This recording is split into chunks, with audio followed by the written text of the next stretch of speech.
No country alone, however powerful that country is, can do anything by itself. We need international coordination. We need international cooperation. That's the voice of current member of the Elders and former president of Mexico, Ernesto Zedillo.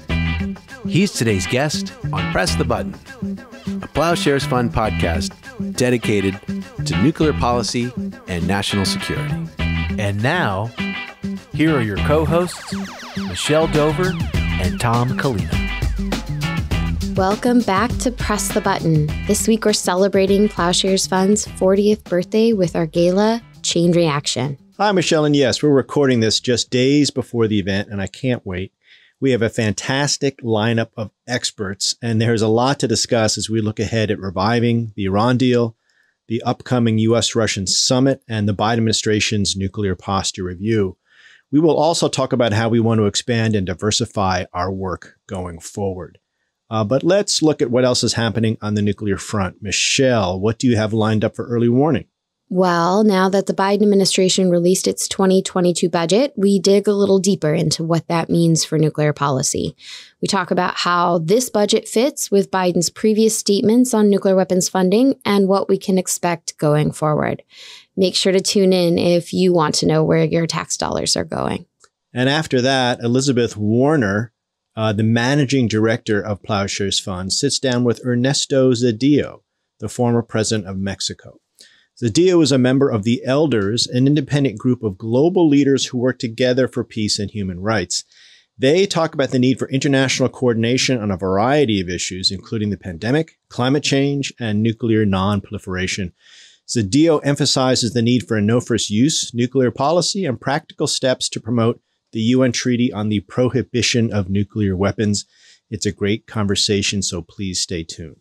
Finally, John Carl answers a question about fallout shelters on this week's Q&A segment. And remember, if you want your question answered on the air, shoot us a DM at PressButtonPod or send us an email at pressthebutton@plowshares.org. And as usual, if you like what you hear, please remember to hit subscribe and leave us a rating. Every little bit helps to grow our show and our audience. But with that, let's get to today's episode. The clock is ticking. And now, early warning, early warning, early warning, early warning. A 7-minute synopsis of this week's nuclear news. Thanks, Del. Today I'm joined by Dr. Sharon Weiner, Associate Professor at American University's School of International Service. Thank you so much for joining. Absolutely, my pleasure. Thanks for asking me. As you know, we have 7 minutes to cover the week's nuclear news starting now. The White House released its complete budget on May 28th, and in total, the Biden administration is requesting $43.2 billion for nuclear weapons-related work in the coming fiscal year. This includes full funding for the new ICBM program and support for 2 other Trump-era programs, a low-yield warhead that was outfitted on submarine-launched ballistic missiles in 2019, and to initiate research into a new sea-launched cruise missile. Sharon, what does this budget tell you about the president's priorities, whether in this year or next? So I have to say it would be an understatement to say it was really disappointing to see the Biden administration's first budget on these issues. I mean, if you think about the whole range of politics in the United States, the notion that Biden would have something in common with Trump on nuclear weapons seems amazing, right? And deeply disturbing. It's probably the largest source of agreement, maybe the only source of agreement between the Biden and the Trump administration. And so one thing I would like to know from the Biden administration is this a placekeeper where you just need a little bit more time to understand what's going on here and to understand these debates and to come out on where you'd like to be on some of these debates?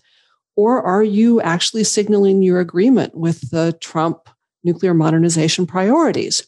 You know, I also have to add that the Trump modernization priorities really start with President Obama, and that Trump's modernization agenda was, I would say, Obama with a couple of tweaks. And so how you go from someone who talks in Prague about eliminating nuclear weapons to someone like Trump, who actively talked about using them for a variety of different scenarios. And then someone like Biden, who so far as president has said very little about nuclear weapons. There's a disturbing commonality there. It's a faith in deterrence. It's a faith that our national security rests on the ability to commit genocide and suicide at the same time. I expected more from the Biden administration.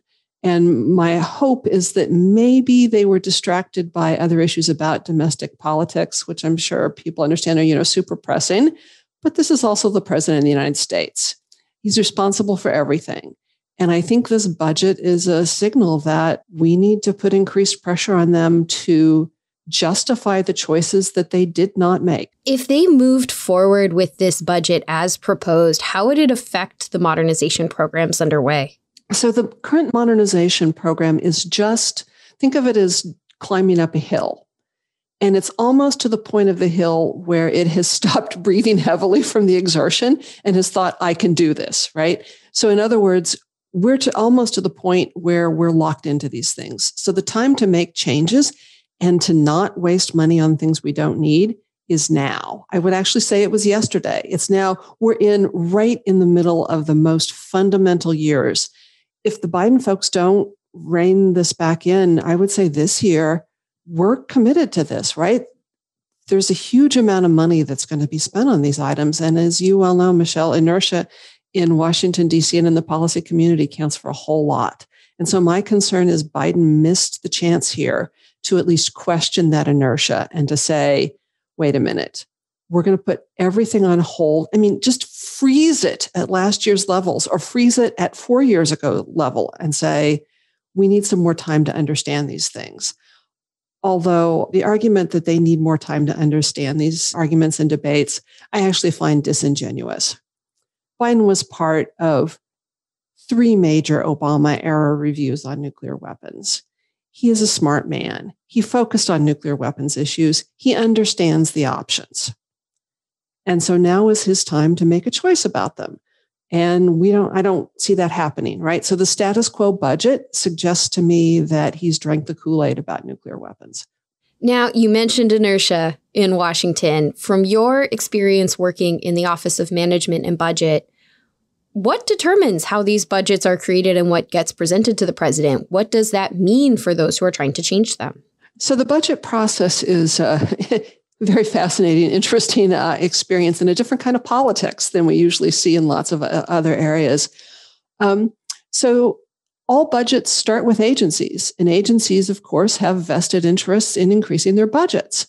And so the goal for the White House should be to look at any agency's budget submission and say, okay, which of these things are actually necessary and which of them are things you just really want to have? I mean, making choices is what the president's supposed to do. And so the Department of Defense and the National Nuclear Security Administration, the warhead and delivery system components of the nuclear arsenal, they all submit their budgets to the White House.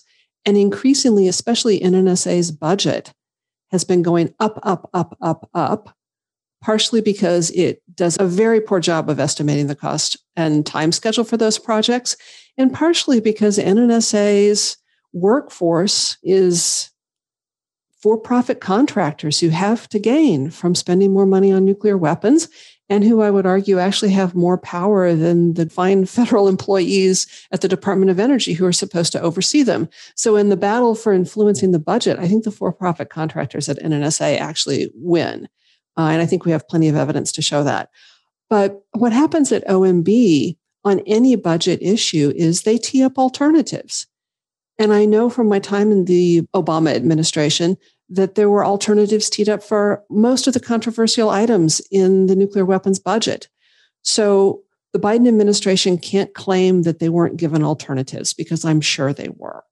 They just, what I want to know is, why did you choose to not have a conversation about those alternatives? Well, with that, our 7 minutes are up, but we will be sure to ask you back to discuss how this goes. Sharon, thank you so much for joining. Thanks very much. Good luck convincing other people to be concerned about this agenda. Hi, my name is Elizabeth Weiner, and I'm the Managing Director of Plowshares Fund. Even though I've been working in the nuclear field for nearly 9 years, there is still so much to learn. That's why I'm a dedicated listener of Press the Button. I so appreciate each episode where I can get the top stories of the week and a deeper dive into critical conversations with thought leaders and experts in nuclear policy and national security. I'm also a proud supporter of Plowshares Fund. Did you know that many of the guests featured on Press the Button are supported by Plowshares? Since our founding 40 years ago, all of our work is made possible by individuals just like you. Curious, committed, passionate. If you like what you're hearing on Press the Button and want to support the work of Plowshares Fund, please donate today. Whether it's $5, $50, $500, your generosity helps create a safer future free from the threat of nuclear weapons. Visit plowshares.org today to make a donation. Or join me and make it monthly. Whatever you do, stay informed, stay safe, and stay connected. Together, we can create a world where nuclear weapons can never be used again. Thank you for listening.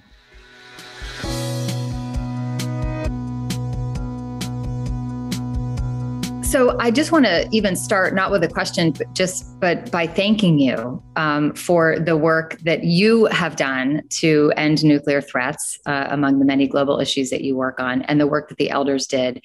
You know, Plowshares was really, really proud to support the work of the elders and the Bulletin of the Atomic Scientist with the Doomsday Clock announcement in 2020. And I think that movement to 100 seconds to midnight was something that was really profound and resonated with people around the globe, that this is a wake-up call. And yes, I know that that was also in some ways a kickoff for the work that the elders did in 2020. And so that brings me to my first question, which is, among the number of global issues that the elders focus on, from injustice, climate change, challenges in leadership, why did you choose the nuclear issue, and why 2020? Humanity has two fundamental existential threats. One is climate change, but probably a more severe one is the nuclear threat. The disaster that could be caused by climate change will happen, more vividly and dramatically in a few decades if the trajectory is not changed. However, the nuclear threat is something that could materialize any moment. And by any moment, I mean now or in 50 years. So I think this is a core, essential, existential issue for humanity. So it was only obvious that a group that, like the elders, should pay close attention and commitment and engagement on this issue. Was 2020 significant in any way for the elders, or was it simply, as you said, it was an issue that was just so prominent and so in front of us that you needed to focus on it? The topic has been a topic of concern, analysis, discussion, and commitment, I would say, since the elders were founded. But more significantly, in recent years, when we came to the conclusion that whatever nuclear order existed was actually unraveling. And so we said, we need to do something about it. It is not that it just happened. This has been taking place since early in the century, when the United States abandoned the ABM Treaty or agreement. And there have been a number of events, however, in recent years that have made the situation even more dangerous. In a way, we are returning to the early days of the atomic race. And I think that's a point that very few people seem to acknowledge, realize, and even fear. My generation grew, when I remember this, when I was a child or a young man, We grew fearful of nuclear weapons. Sadly, when I talk to my students these days, it's not one of their concerns for most of them. So I think there is need not only to revive the awareness of the nuclear threat, but to pay attention how whatever fragile system existed in the previous decades, it is unraveling. Yes.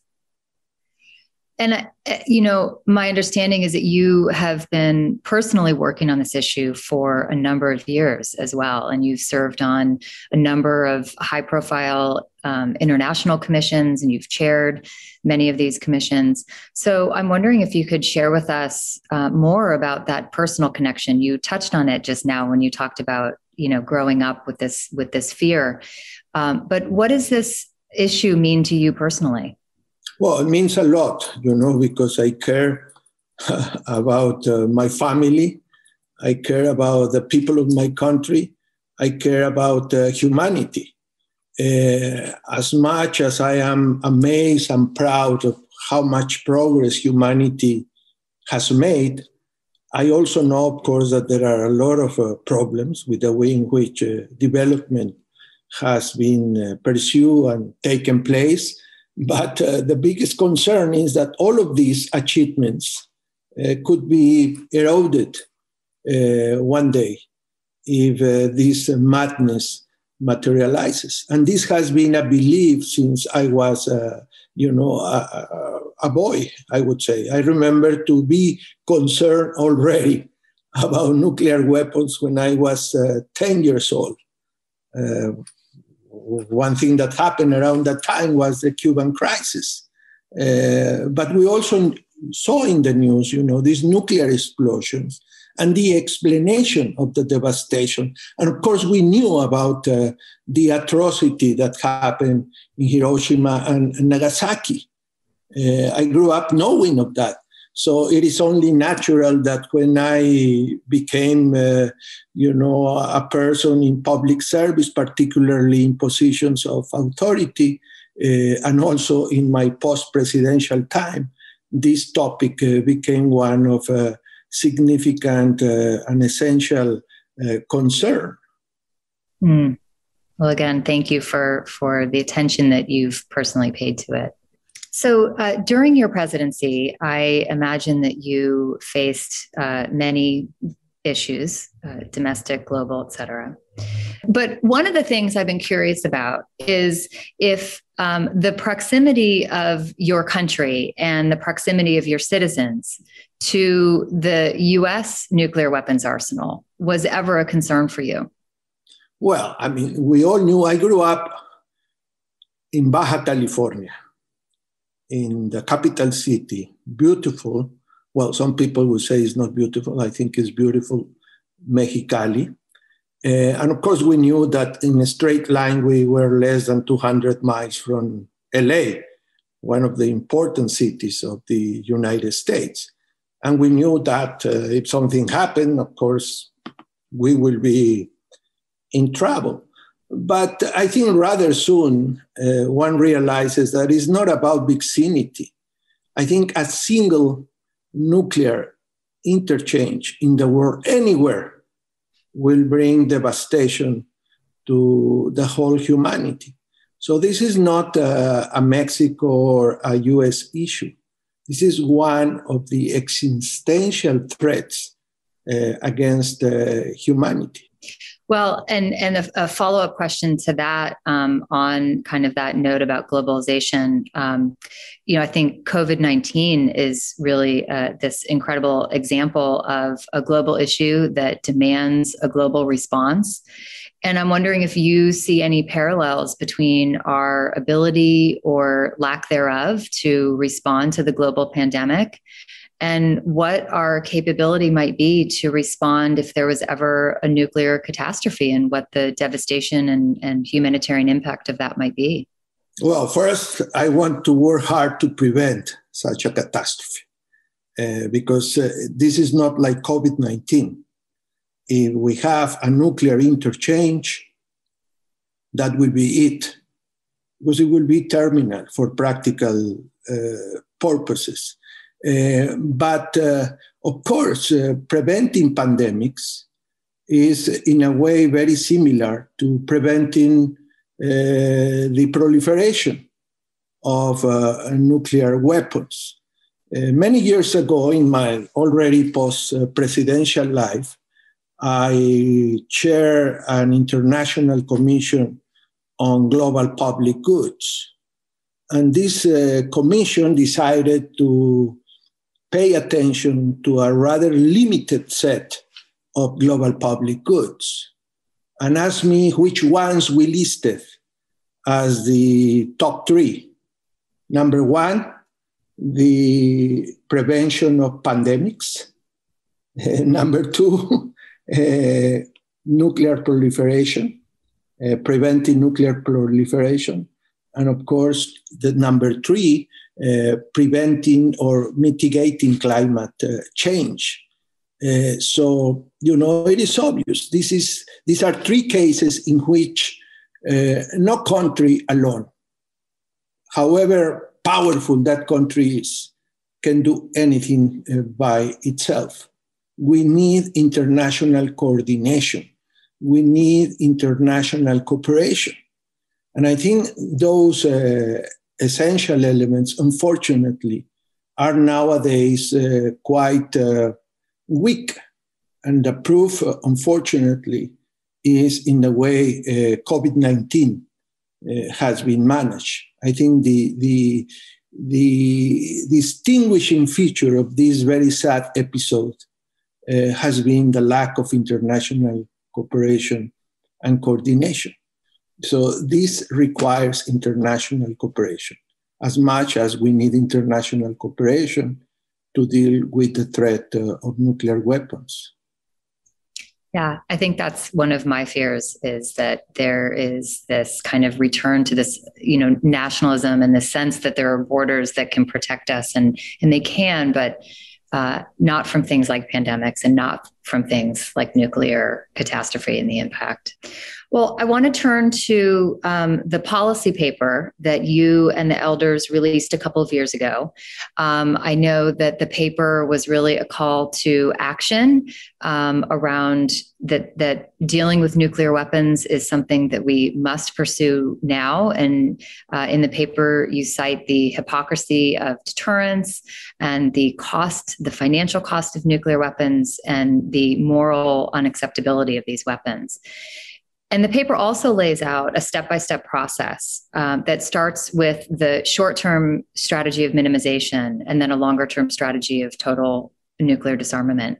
So I'm wondering if you could lay out the steps for us, especially in that short-term strategy. Well, first, I think a little bit about the philosophy.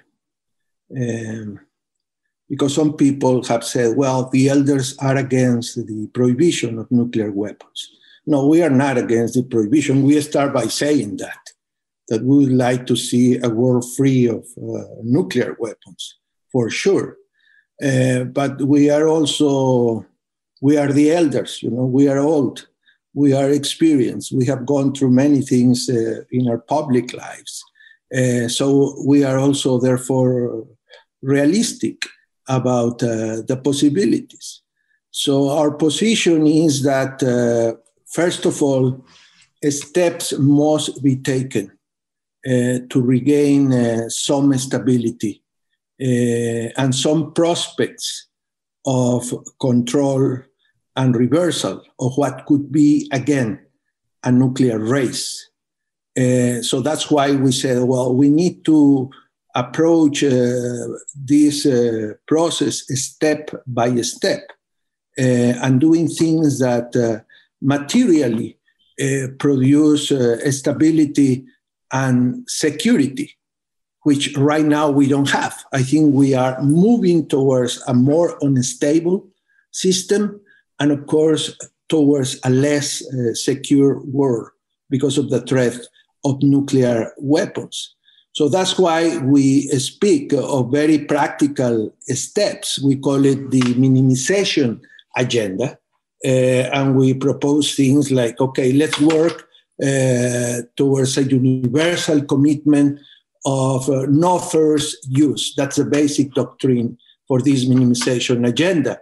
Let's take or let's convince nuclear powers, to Russia and the US mainly, to take their weapons off high alert, because right now there are still incredible numbers of nuclear weapons in high alert. And that means that there are only a few minutes to take the decision of using or not using them.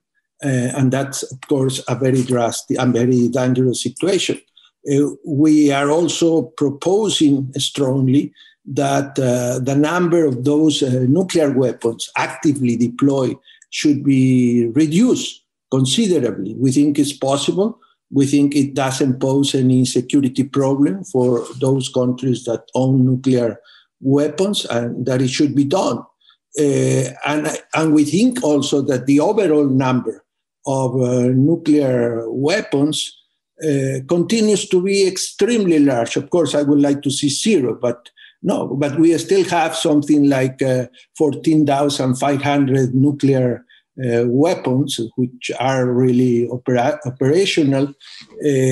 And this number could be reduced significantly without posing any fundamental security problem for those countries, because still 2,000 nuclear weapons could cause enormous damage, destruction, and extinction. So there is no justification for having these large numbers. Of course, 14,500 is less than the 73,000 that at some point existed during the Cold War, but it's still a ridiculous number.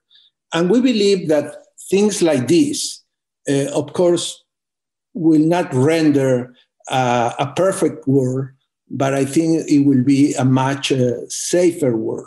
I have a question for you about the ban treaty.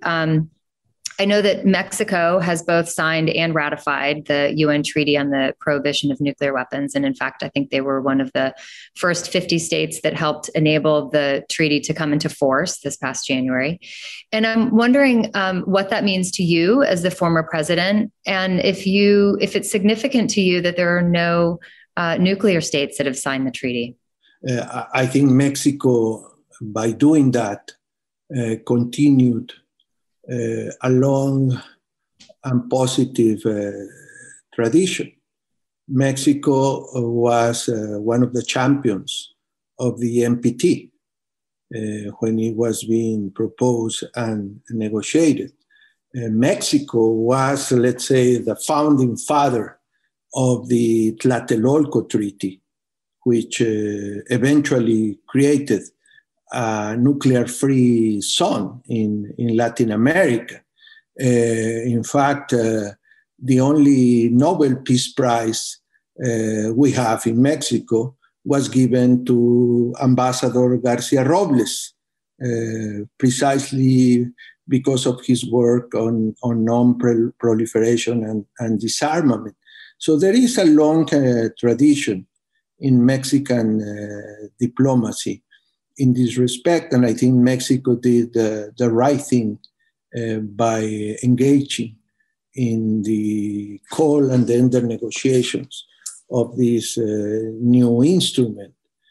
I would say, however, that I would hope that countries, not only like Mexico, but many others, would recognize that although this new instrument, it's a good aspirational element. It's like a North Star. I think more practical and operational steps need to be taken before we arrive to the eve of zero nuclear weapons. I don't want this great new instrument to be a distraction from the very concrete steps that will give us some safety, security, stability that we don't have now. Yeah. But I think, like you said, it can serve as that North Star, holding the goal, the ultimate goal, still there, to keep that present, but know that there are short-term steps and near-term strategies that we must pursue now, so hopefully they can coexist. I know we're coming to the end of our time. I have one final question for you, which is if you have any final thoughts or comments for our audience who will be listening in, what would you say to them? What can they do? Well, I would say that they should support your organization. And I say that very sincerely because Plowshares is a pioneer. And I don't want to repeat its history. It's a well-known and proud history. And it is so good that after how many, 60 years? How many years have you been around? This is our 40th anniversary. 40th anniversary. You are still doing great work. I think your work is perhaps more important than it has been in 40 years because we have, again, we never gave up. Unfortunately, we never eliminated the nuclear threat. But I think the nuclear threat is back as it was when your organization was born. And therefore, you are needed more than ever. I couldn't have said it any better. Thank you.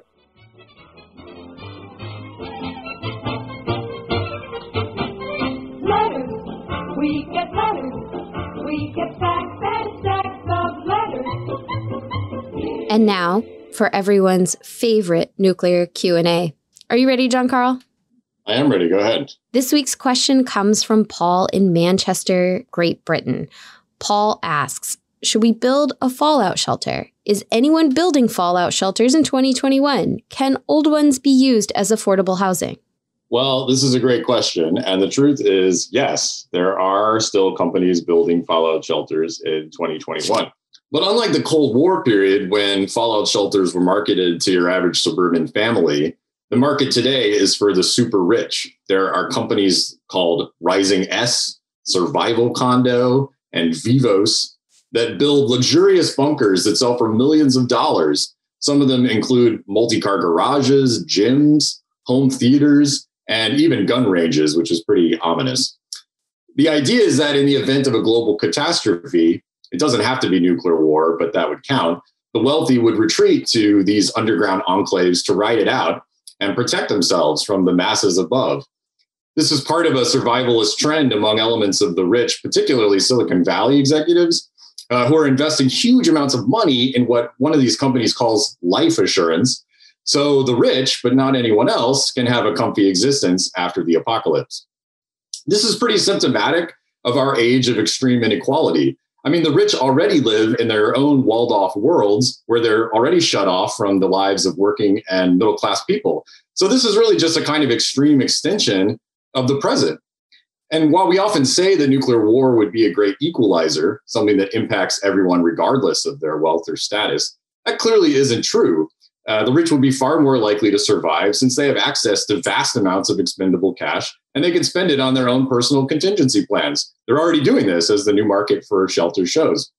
So could old shelters or missile silos be repurposed for affordable housing? Well, hypothetically, yes, it could, but that's not what's happening.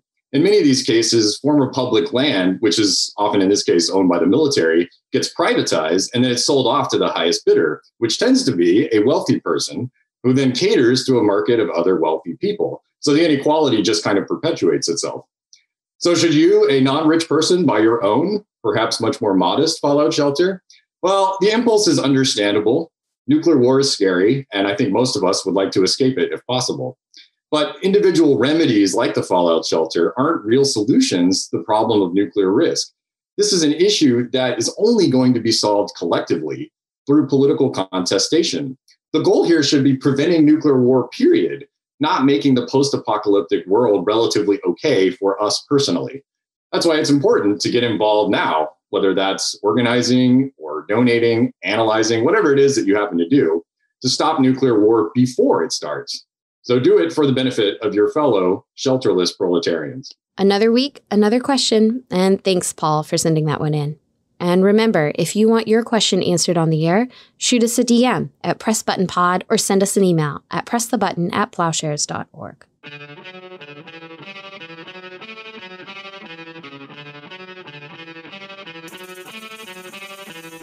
Thanks for listening to Press the Button.